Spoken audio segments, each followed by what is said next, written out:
What I'm really sort of quite passionate about is bringing a, sort of dismantling this ivory tower idea that architects have, that they are these wonderful creators who visualize these beautiful constructs and they get realized.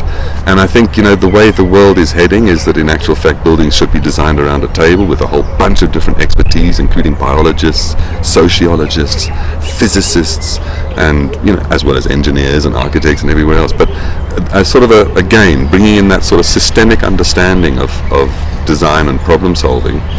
And it's not really about creating objects anymore. That's like the time for that is gone. Yes, there are huge aesthetic and meaning and identity responsibilities on the architect to create beautiful buildings, but beauty is in the eye of the beholder, and that is a sort of subjective debate that can go on forever. So what you can do is you can justify a design through process, through an understanding of what it is that you're doing and how you arrived at that solution. And provided that there is a sort of a sensitivity and a sensibility about aesthetics and about composition embedded in that understanding, then you should be okay. And that's kind of like where I try and focus my work and try and focus my teaching. That I try and bring to students a new methodology of architecture whereby they can actually explore these contextual issues in a lot of depth, and out of those issues they can draw a systemic understanding of how the building needs to operate and what it needs to produce or do or provide, and those considerations are then the generation of form, and through that generation of form the architect brings a sense of identity and meaning and purpose to that resolution. So it's a quite a different kind of approach where there's a lot less ego involved and a lot more subtlety in sort of the generation of form and identity in architecture. Students are so keen to learn this stuff, and that's in South Africa there just is not the capacity amongst the teaching staff. They don't know. They know what they were taught, and they've practiced the way they've taught, which is about meaning and identity and art and creativity. And what I'm saying is, that's all critically important, but there's absolutely another layer that has to, everybody's running around designing vehicles with square wheels. That's what it basically amounts to. They're beautiful, beautiful cars, but they've got square wheels, and they don't actually work. We've got office buildings in Joburg that in winter, they get heated up in the morning, and they get cooled down in the afternoon, because they're so designed not around performance, around the idea of creating comfortable spaces inside with an outside environment that you have to understand and take into cognizance. So I see that outside environment as a resource, as a system of energies to use, to harness, to create comfort inside. Whereas most architects see it as kind of like an enemy that has to be shut off, and then we switch heaters on and we switch air conditioners on and we make this false environment on the inside. And that's not necessary. There is this filter, this relationship that could be developed between the inside and the outside of buildings, between the internal climate and the external climate, in terms of creating comfortable spaces that meet human needs for comfort and shelter. That's the biggest problem. That is the biggest problem, is that we actually need we need to intervene on those buildings in very, very clever ways, and that's not always very easy. But it can be done, and that's actually where I want my research to start going, is to start saying, okay, it's easy to design this perfect city on this green field site and reimagine how Joburg could have been developed, but this is how it is now. So how do you apply the same thinking at a building scale, at a room scale, at a street scale, at a neighborhood scale, at a district scale, at a city scale? How do you kind of reimagine the current infrastructure being messed with, eroded, sort of attacked, modified to be more responsive to the overall systemic understanding of what's going on? So that's kind of like where I'd like to take my work.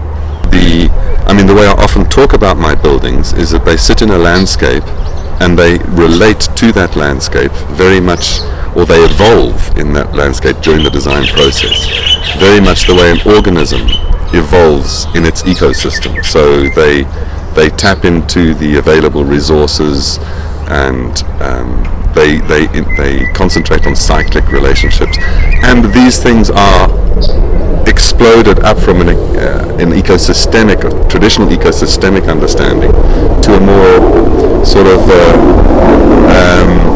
to a more human contextualized ecosystemic understanding. So things like money, aspiration, purpose, meaning form part of that contextual relationship that the building positions itself within and responds to.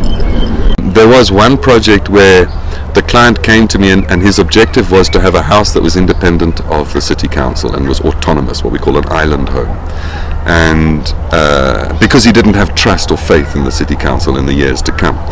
And that was a statement at the beginning of the project. By the end of the project took 2 years to design, and by the end of the design process he was a completely converted environmentalist, and he had taken on all of these other softer tissue agendas about responsibility, custodianship, and etc. So that was really a fantastic kind of process. Also, he was a very wealthy man, and he spared no expense at achieving his objectives, which is an incredibly high performance house. It was a private house, and one which was autonomous, so it makes its own electricity, it makes its own water, it treats its own waste, etc., and it's in a suburban context here in Johannesburg. And so that was like quite an interesting project, and what was really fascinating about that was the kind of aesthetic ideals or the aesthetic identity that came out of that design process was very much a performance-based concept, again realized. It could have been realized in any number of ways. So the way it gets realized is influenced or shaped or sort of pushed by both my sensibilities and the clients. So it was quite nice in that sense, and it's a nice, for me it's a nice project, and I was really, really fortunate that to be given that opportunity to actually work something through right to the very nth degree of realization. So it was a very satisfying process, and kind of like it was from there that my interest then moved on to cities, because I kind of like felt like, okay, that's cool, nailed it, time to get on. You know what I mean? My interests have quite largely, or are busy largely, moving from understanding buildings in this way to now starting to look at cities in this way. And in fact, I'm kind of like starting to research and focus on the idea of how we as people can develop sustainable cities which respond to this contextual understanding of ecosystemic, in terms of natural environment, human-made environments, things like politics and economics. I'm very interested in biomimicry, and there's the biomimicry. There has been a city designed upon biomimicry principles. It's also been used in Cape Town for the upgrading of certain areas. So those kind of projects one finds really, really interesting. I don't, I kind of like take a slightly different slant to that, because as an architect, my interest lies in a whole range of influences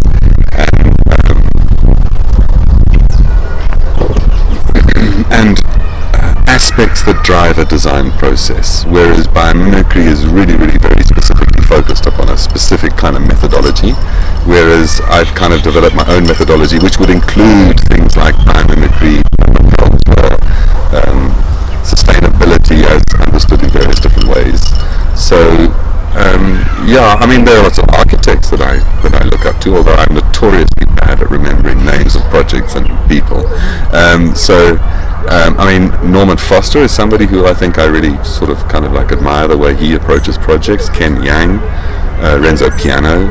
So these guys kind of have a very natural way of developing a design which in a way, one kind of conceptual understanding or solution for a project enables a whole range of different factors or considerations that they are encompassing. And I think that that's a really kind of nice way to think about architecture.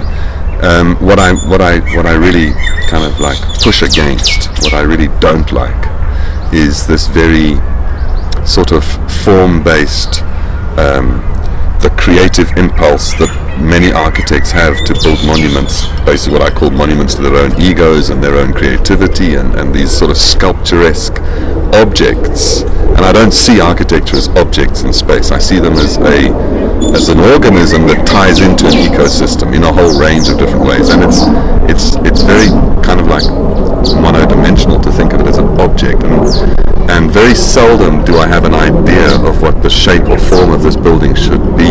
It usually evolves out of a process. And I'm very interested in that, in how the aesthetics and the design look and feel can actually evolve out of a sort of a methodology which is very much kind of like science underpinning, the science of the performance of buildings and the ecology of buildings, underpinning a kind of a conceptual, artistic, personal impulse to generate.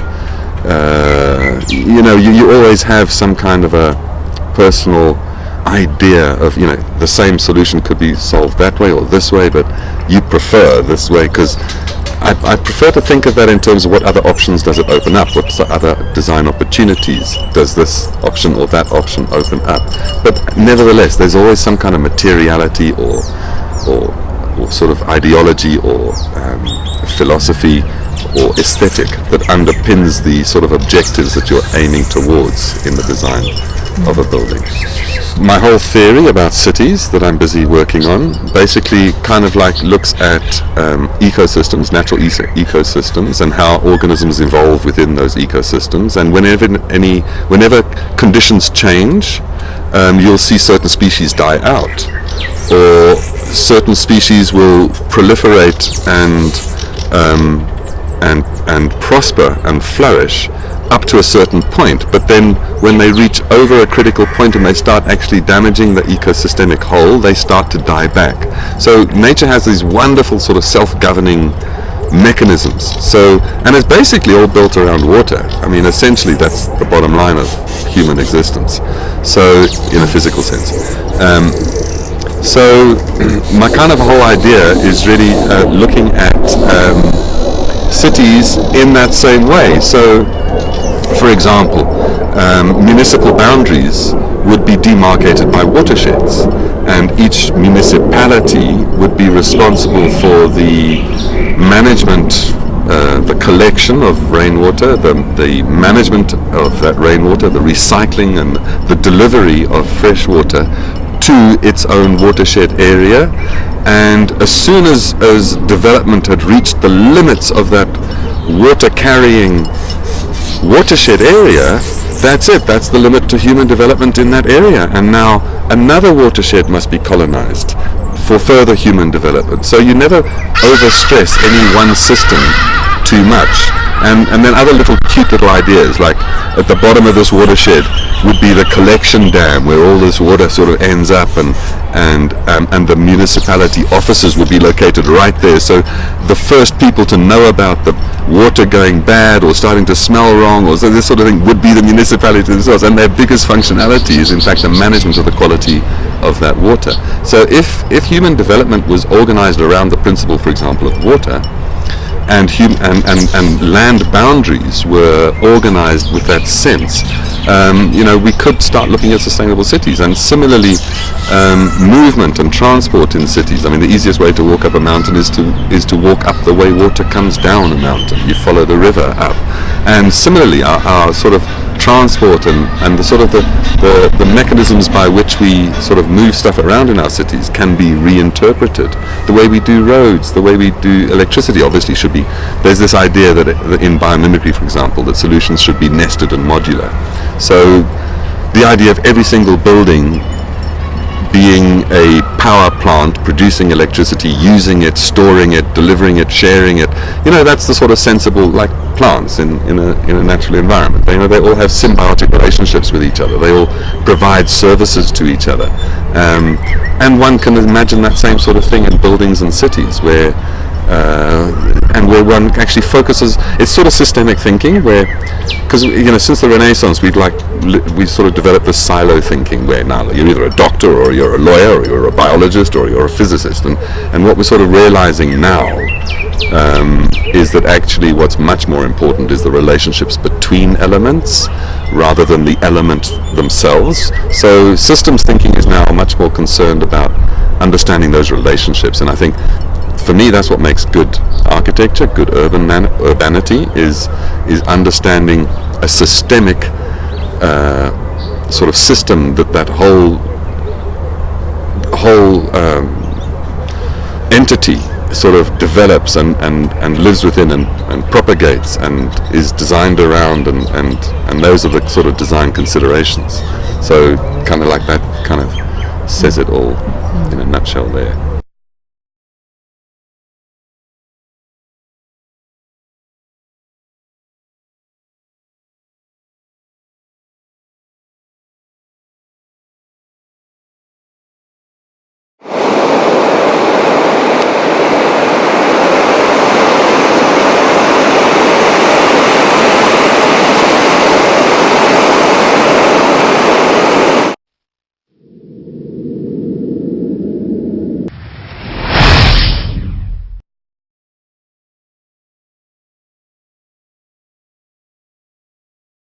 We are from GeoAgro Africa.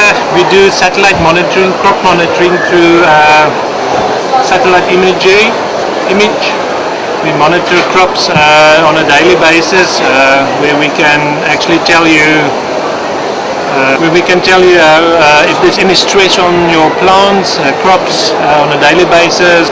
How do you manage that? How do you tell whether there's stress? We do through infrared imagery.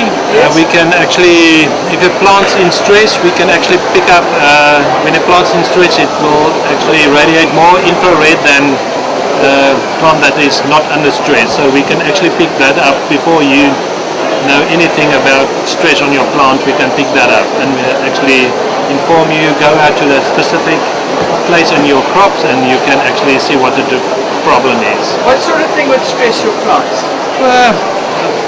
Water, not water, insects, not enough pesticide or fertilizer.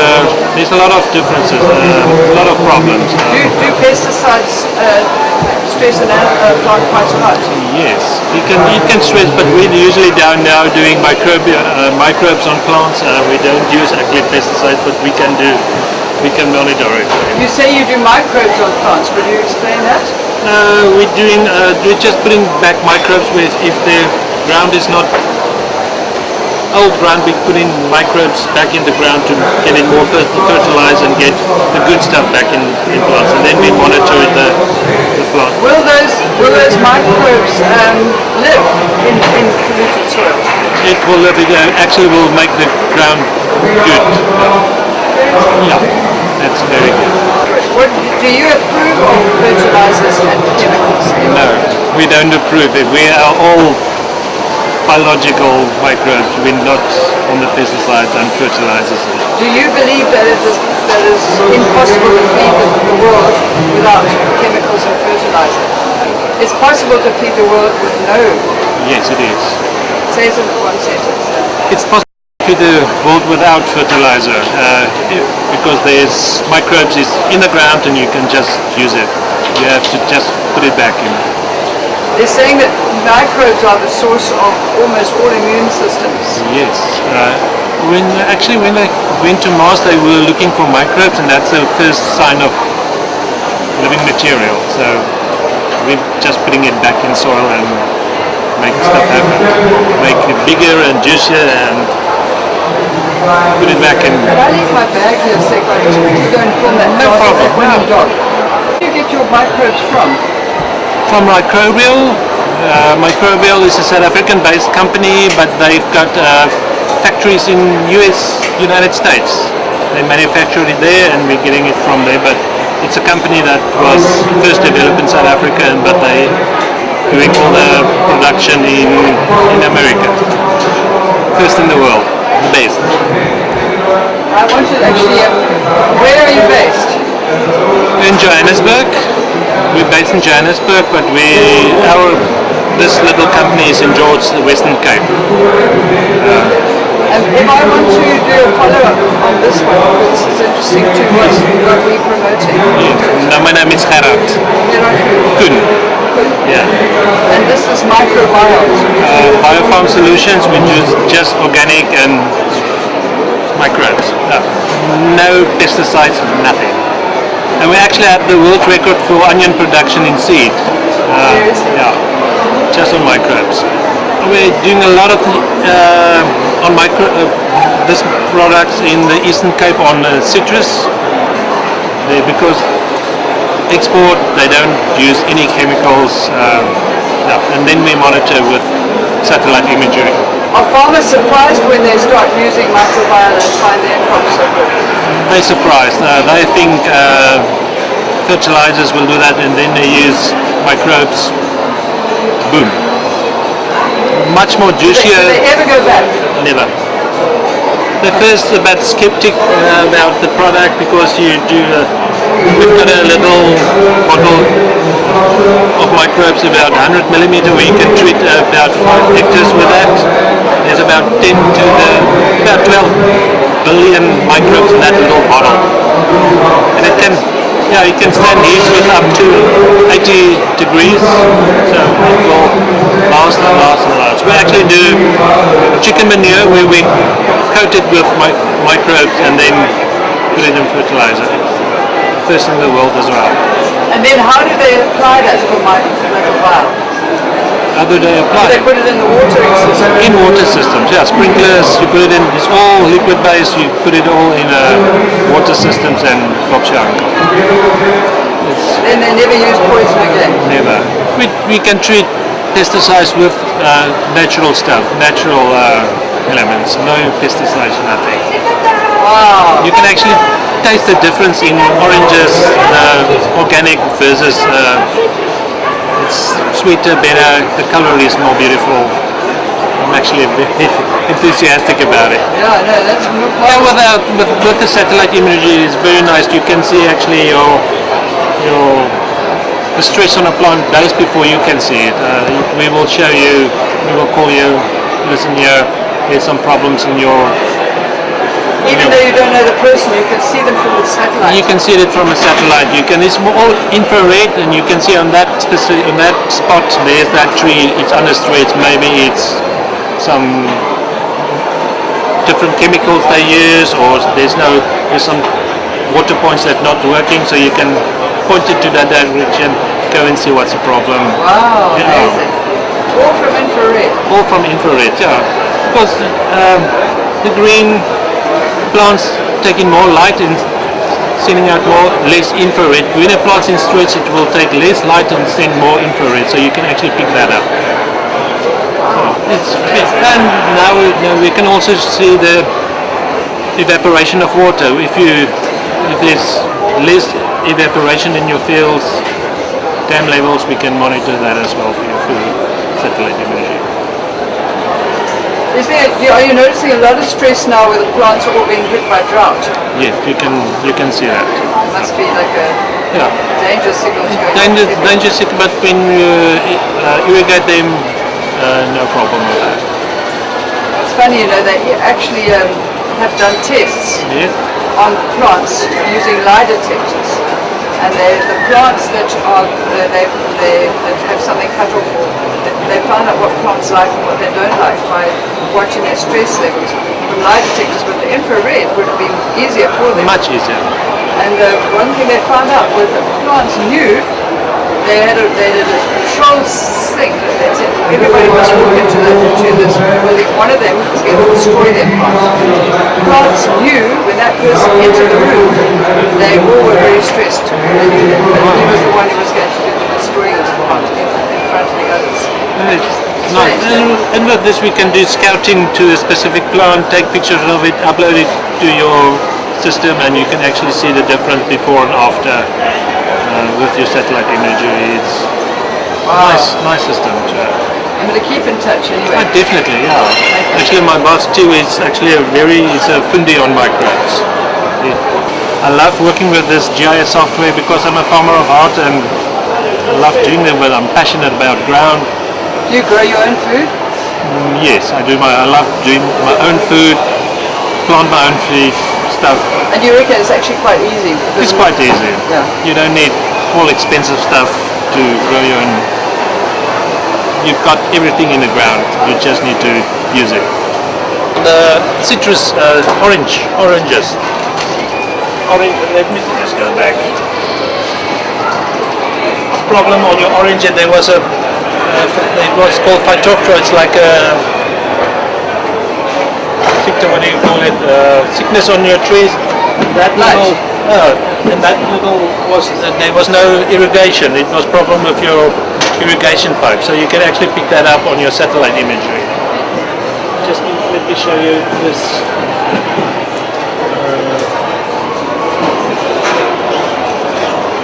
Here's the factory in the US, where they develop for microbial. All the microbes, the whole factory.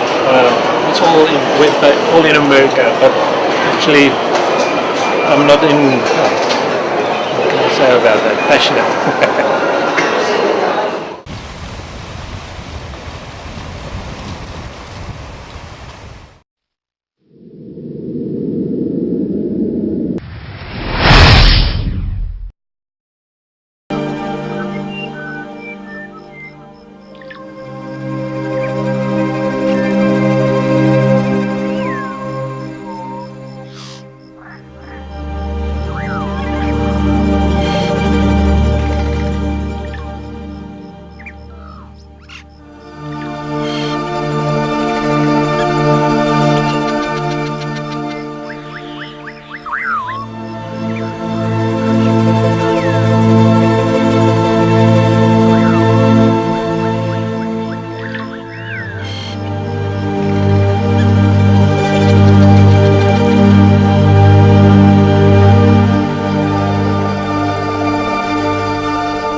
Keep away pests from plum trees, you don't have to spray anything. Yes, and that's companion planting, and they put Companion marigolds planting, yeah. and calendulas.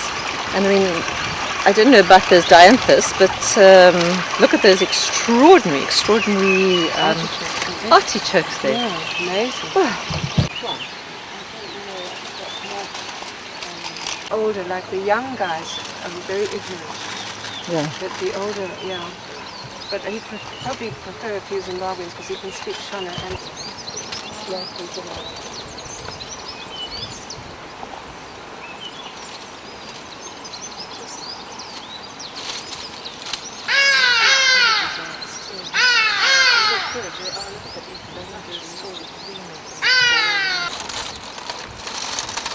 I wonder why they put the plastic there. Weed control maybe. Oh, look at this.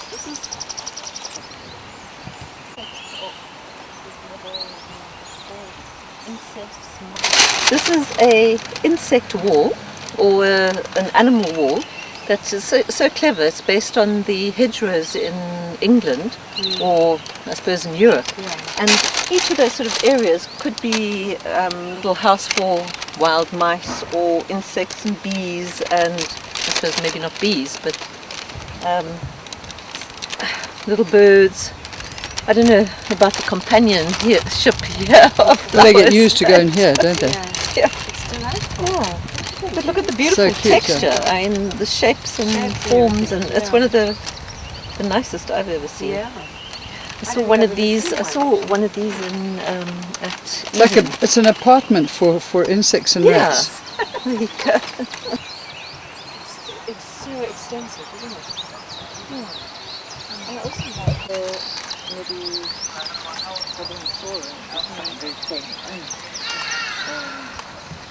stunning.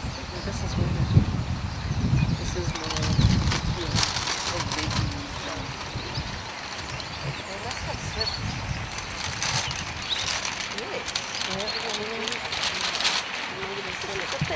flowers that I planted at Monkey Valley entrance. They're part of the carnation family. Do they do bees? Maybe they do. It sounds strange. And pansies, they're also the edible flowers. So like this organic, beautiful organic salad. And I put this in front, but it's all to be eaten, and then it attracts the pollinators. And then maybe instead of the vegetables, they go for the flowers and actually pollinate and create the abundance. So it is a strange one, I mean, but they're being edible flowers. I think the dianthus is. That's little violets, which are also beautiful edible flowers. Chives, is that chives? And then there's chives in there, and What is the funny, I flat mean, it leaf looks ones? That also looks taste of like it. primulas, It looks like foxgloves, yeah. Yeah. I'm just getting the gist of it. Yeah. But now I want to, in amongst this garden, can you talk to me about the other things? talking about Yes, the drift. drift, okay. Oh, and the right, what right have people to spray Yes. poisons? Yeah. And I mean, it's making other people sick. It's fair.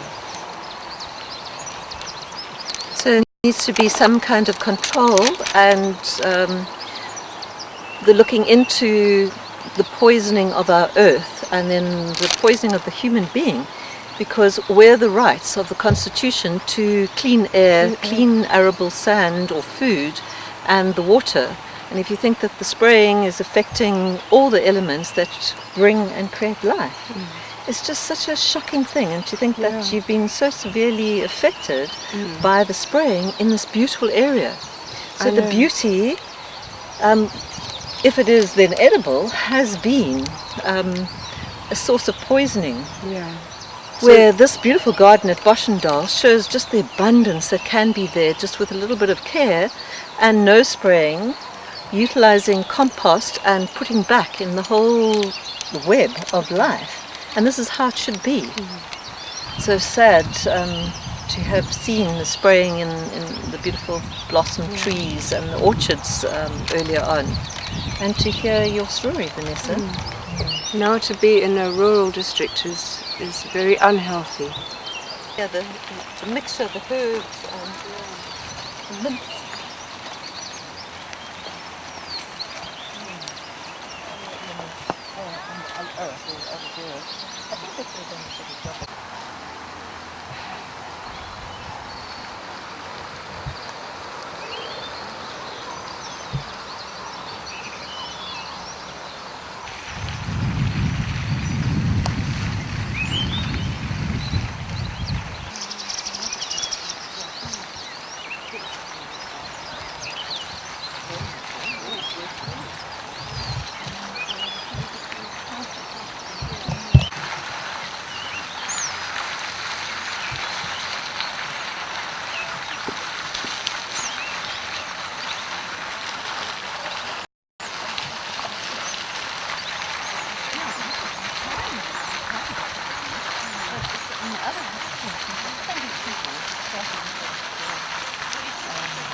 Pepino.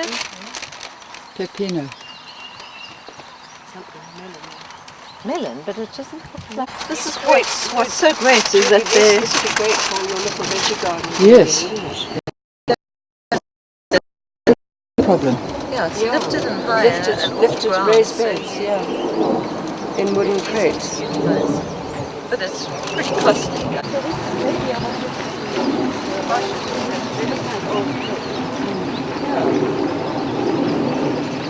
I've seen this before. The Pinot melons. And these are the one of the companion plants that are used to keep the insects away, and they're really good for making poultices and anti-inflammatory.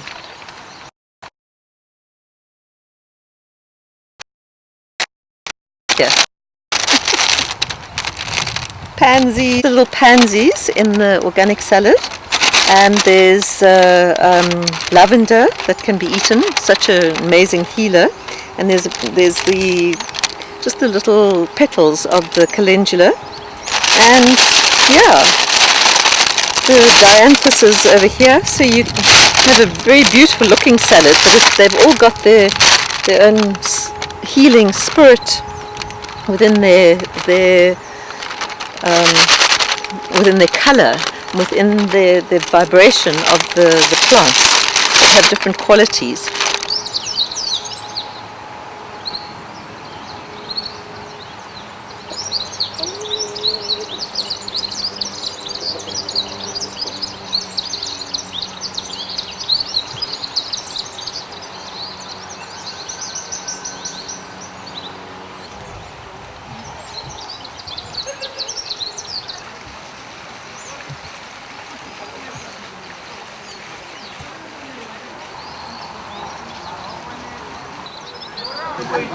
But it does look like now they say Oh, they use poison here too, looks like, eh? a little bit. Have a meeting with the management has asked what they're spraying. They use the sucro and so I don't know what is it. Otherwise the baby shouldn't be in there. It's not poison because it's organic sucro, because they use the sucro and guana. So I don't use the chemicals because I don't like GMO in the farm. So it's better. No GMO, also good. Yeah, so if you use I like organic farm because organic farm is good. It's good more than I can say. It's good morally. Yeah, it's good because. But when I'm started, I didn't know nothing about the organic. I know even agriculture. I just come here and say, I see the food. Where the food is coming from. Yes. Do they grow everything And now, here? you know Yeah, it's you grow growing. everything here. Because like, Do they have potatoes somewhere here? potato, but because it's a first day today, I don't know where it's, but my in the spirit can I use the potato. You can plant potato even inside the tire. You can plant even the bags if you don't want to plant in the ground. Because when you're harvesting, you're gonna damage a lot of potatoes. So it's better when you're gonna plant in the tire or you're gonna plant in the bags. Okay.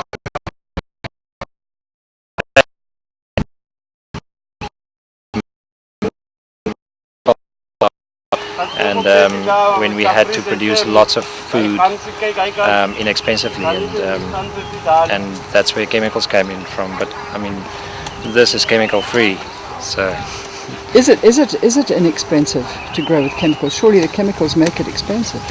no. Well, chemicals is a very sort of. Let's take Roundup for instance. Roundup is glyphosate, and that's a weed killer, and a few parts per million can kill a few hectares of weeds around your vegetables. So, but it's toxic. So no, it's very inexpensive to use chemicals. It's inexpensive, but it's expensive in what it does to your planet. That's the expensive part. But I mean, the past few years, there's a whole community that's focusing on microbes that's naturally in the soil, and yeah, we're going back to the soil and how it was done, how my grandfather's grandfather did it, and that's, I mean, you can look at the amount of cancer that's available to the, it's astonishing. And that time, my grandfather told me that it was weird if someone got cancer. It was, and now it's everywhere. It's everywhere. So no, the link is easy. And do you think that it's possible to grow enough food for our population without using chemicals? Look, it's we are a very the population has grown and is growing daily, and there's a massive food crisis. But I think if everyone could stand together in a way, if When you think of it, we throw most of the food away. 60% of all food gets thrown away. yeah, Yeah. And a lot of the food then gets turned refined and poisoned by the additives, so then you can't use it anyway. And a lot of food is just GM, so what's the point of all that food? That's not even nutrition. yeah, there's enough food for everyone twice over on this planet. But like you said, if what's happening? I mean, what are we doing wrong? And yeah, it's a difficult one. I think if the key should be if everyone could just maybe stand together and start knowing what's going on in the soil in your backyard. Earthworm, for instance, one point, applying earthworm juice to your vegetable garden. I mean, if the plant's healthy, then take for instance the cell wall of a plant is made out of a combination of elements, but calcium being the main one. If you look only into your calcium needs of the plant, then it's difficult for diseases and fungi to penetrate the plant, so they just move on, and small insects. So it's basic things. It's science that's going to win this, and knowing your soil and knowing your plants and knowing how it works. And if everyone can get like a base crash course on how it works, then you go to your Agrimark and buy something that kills the snails, and obviously then kills the earthworms and kills everything around it. But you've got your one lettuce. I mean, it doesn't make sense. Yeah. And also it ends up in the sea. Now the sea is dying. Nutrient leaching, yeah. 80% of all chemicals and hair shampoos and soaps, everything ends up in the sea. There's a in obviously the sea. You've got that whole conveyor, the plankton conveyor, the chlorophyll. What's that? The algae. Phytoplankton. And if they die off, the whole system will shut down. At the moment, the latest study that was released about 6 weeks ago,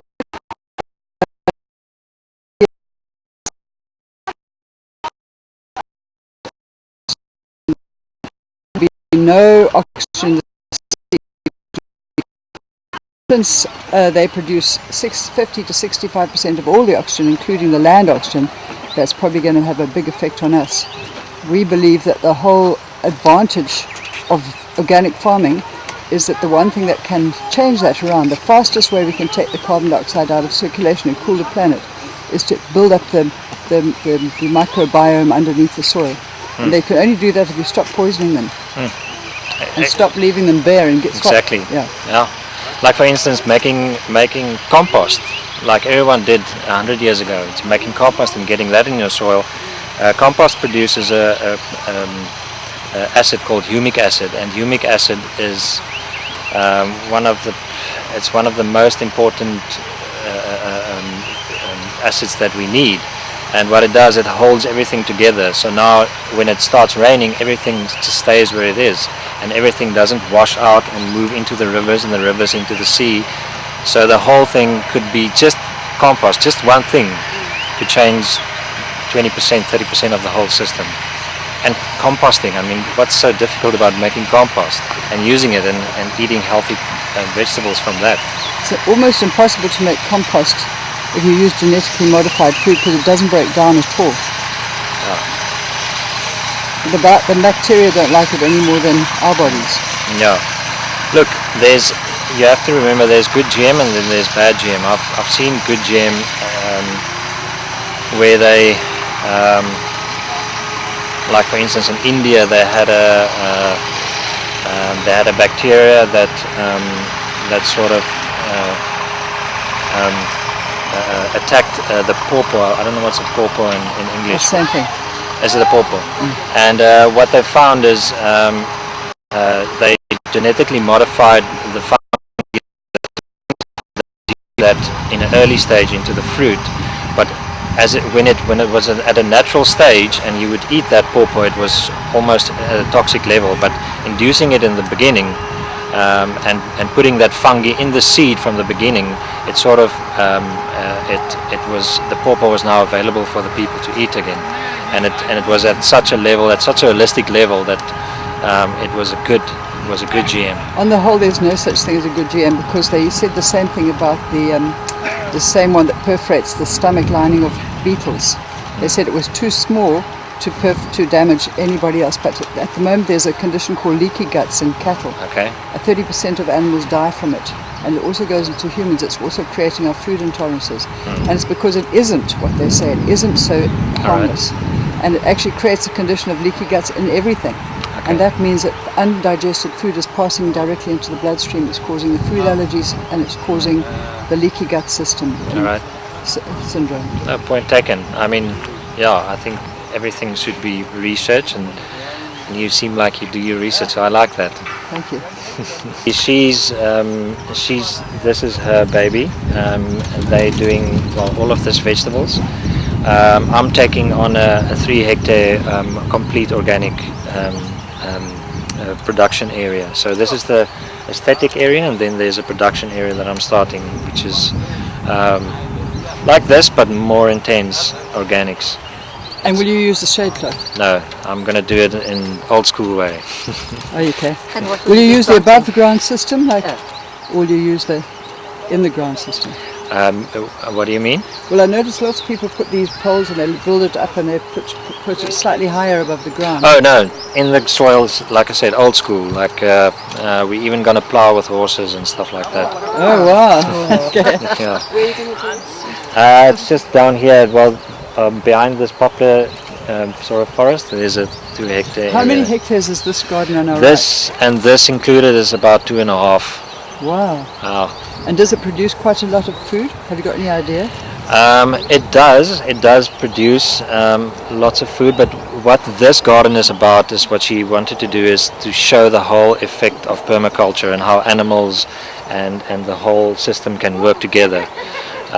So this works, but this is not sort of put together for production. It's put together to display a model of permaculture. Yeah. But where do all the vegetables go? So everything that you eat or drink in this restaurant or the werf, that's where that go, and then external restaurants and chefs. So you are selling it out as Yes. Well, for instance, we're struggling to get potato seeds.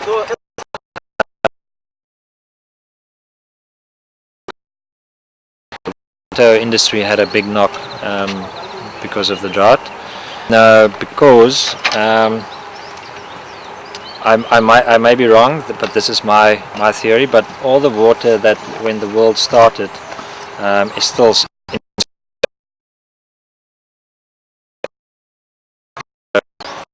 it moves around. So the water and everything moves around, and I think the water is now there is going to be areas that's going to struggle and become sort of desert-like, but I think there's areas that will get more rain than what they expected to get. The problem is not the weeds and stuff. The problem is a fruit fly that comes in and stings and lays his eggs. So you can bait them, and you can. We've actually did a two-day seminar now with I consider one of the best soil scientists alive, and a company called Real IPM. Her name is Jean. Not sure her surname, but her name is Jean, and they're doing amazing work with fungi. So what they're doing is they're growing fungi that attacks insects. So the fungi will literally live off the insects and eat them from the inside and spore, and so you'll have aphids or whatever, and you spray this fungi over them, which is a natural thing, and they sort of sit onto the insect, and they literally just goes into the cracks, the exoskeleton of the animal, and they start just living. And a few days later, that same insect will sit there, but if you look closely, it's sort of almost like when you left bread in the fridge for too long, it's moldy. It's just coming out of the insect, and that is the next step. is taking biology And has no against- effect on us. It's not going to suddenly become Not the at devil all. killer. It's actually going to make you. It's almost a biotic. So no, it's a good thing. So that's where we're moving to. What people sometimes don't understand that there's a. I myself, I'm sort of I'm a tree hugger in a way, but we have to embrace science. And there's lots of stuff out there that says no, just mix this and mix this peel with this and spray it there and but I mean you're talking about a 200 hectare 240 hectare fruit system where there's multiple layers of this fly. So it's really difficult. For the home grower, yes, I can believe that something like that can work. But on a massive scale, and that's why I take my hat off for these guys and for the CEO, which is the main sort of seed planter in us. But what he's doing is he's taking part in a system where we move from the conventional, and we're starting with.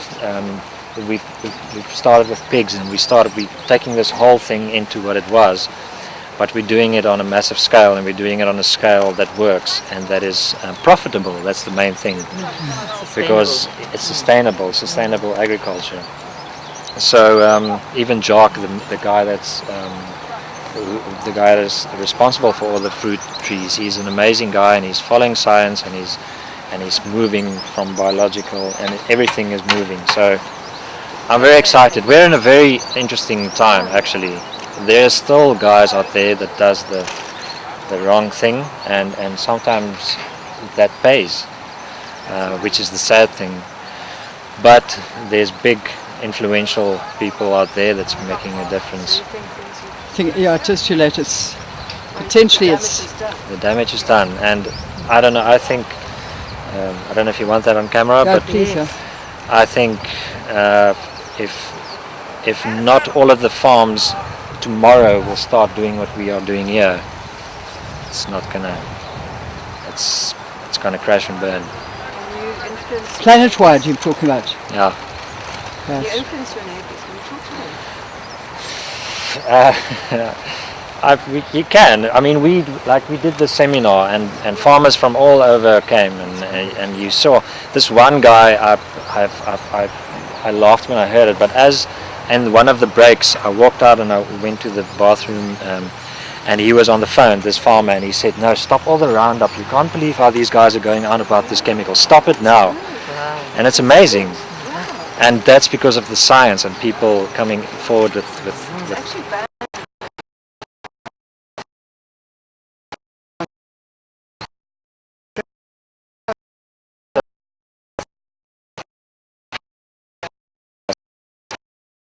that we're not going to see 2050. So we need. And that's happening because of the chemicals. Excuse me? And that's happening partly because of the chemicals, because the phytoplankton are affected partly by the heat, but mostly by the chemicals. And put it this way, the heat is coming about because the biome in the soil is going down so fast. Yes. You need the biome here to really, really thrive. Yeah. And don't know how quickly you can get it back. 7 years is almost too long. You know, you've only got 14. You don't want to take 7 years before it can be organic status. Yeah, no, it's like I don't have an answer. I wish that there's a quick fix here, but we need a mind shift, and we need it yesterday. But I'd love you to meet Megan. She's amazing. I'm gonna go get her quick. Yeah, and pretty much run this garden on their own. Are they all organic experts, kind of thing? I'd say so. You guys could start gardens at home now, chemical-free. Plants, and I don't want. If the insects doesn't want to eat it, I don't want to eat it. That's a good change So- in my That's a nice attitude, eh? point. I mean, they're obviously more sensitive than I am. So, I think I am more sensitive than they are. So I don't know what it's going to do to my system if they don't want to eat it. So Well, that's what GM, GM, the bacteria don't eat it. Her husband is a permaculture farmer. He's actually Mr. Permaculture of Africa, basically, in my Wow. opinion. And I film him a lot, because I've been for a long time. He's a sphere. Squin, he's doing organic. He's doing organic bread, and he's starting to get it yes, out to that farmers in and to farm staff and everyone. But Because where wha- does he get his flour from? From a guy called James Moffat from Bloemfontein. Where does he get it from? He grows it. He grows He grows organic. it? Is he the only one who grows it? Yeah. So there is organic. Eureka, is that non-organic? That's organic. I don't isn't it? know. No, Well, it's not GM. organic. It's not GM. So they also want to bring out organic beer and everything. And he came to Cape Town and he's going to see if he can divert all the farmers into that model. Really? Okay, all right. Boschendal was recently bought up by new investors who are very passionate about the environment and have based the new Boschendal ethos very much upon sustainability. So there have been some major changes recently and a very big swing to supplying organically grown produce, eggs, beef, chickens, and obviously vegetables. So that was my brief when I started here, was to be able to grow organically grown stuff for all the catering concerns on Boschendal. We're very fortunate to have some surplus. So I have been supplying online organic shops in Cape Town and other chefs and restaurants and hotels, etc., in the area. Yeah, and I think for me the greatest thing about this space is that it provides a platform to educate people about organic food growing. So it's been a very special space and time for me here on Boschendal. For the public, obviously health.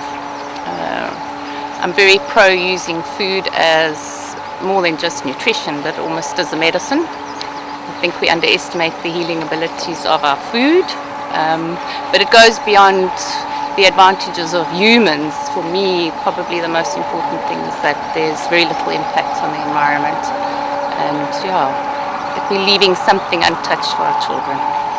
I think the fact that we're damaging our soils, that we are losing astronomical amounts of topsoil every year. The statistics are horrific. If we carry on the way we're carrying on now, we won't have good enough soil to grow food in. So we're putting a lot of things at risk, not just our soils, the whole system. We really do not understand how dependent we are as human beings on the agricultural system. And if our food system collapses, I think we're going to be in very big trouble. We don't need them. I think the wool's been pulled over our eyes. We definitely don't need them. We've proven time and time again in organic food growing processes that we have everything at our disposal to grow our food. Plants aren't much different to human beings if they're healthy and their source of nutrition is healthy. They don't get sick. Very much like us. There's no need for chemicals. Look, without getting too much into the conspiracy theories, etc., I think a lot of our chemicals are based on surpluses and byproducts from the petro industry boom. A lot of technology and chemicals were developed during some of the major wars we had in the early part of last century, and they needed to do something with all of that left over, I guess. So I think that's where all the nonsense started. And it's about money at the end of the day. Quick buck. Personally, I would love to see more and more of us, specifically in urban environments, growing our own food. We all have the ability to grow a huge amount of food, which will enable us to share with others. But I think it goes beyond sharing surplus. It's about sharing knowledge and equipping people and inspiring people. And I think inspiring independence more than anything else. We're too system dependent. If we can take control of our own lives and take responsible for our own wellness, we'd be a lot less drama in the world. I think definitely the inclusion of food growing skills into our school curricula. Definitely. I think it's sad for me to see how few children are still in contact with their food and actually understand where it comes from. I think that's a good start. Children are amazing. Such little ambassadors. If you plant a good seed in a child, you have a champion, an environmental champion for the rest of the child's or human being's life. I would most definitely ban the rake. I believe that we overexpose our soils and it's time to accept that trees lose leaves for a reason and leave them there. They're good for the soil, and I'd maybe ban the straight line too. There's so much we can learn from nature. We need to observe what nature does more and understand how natural systems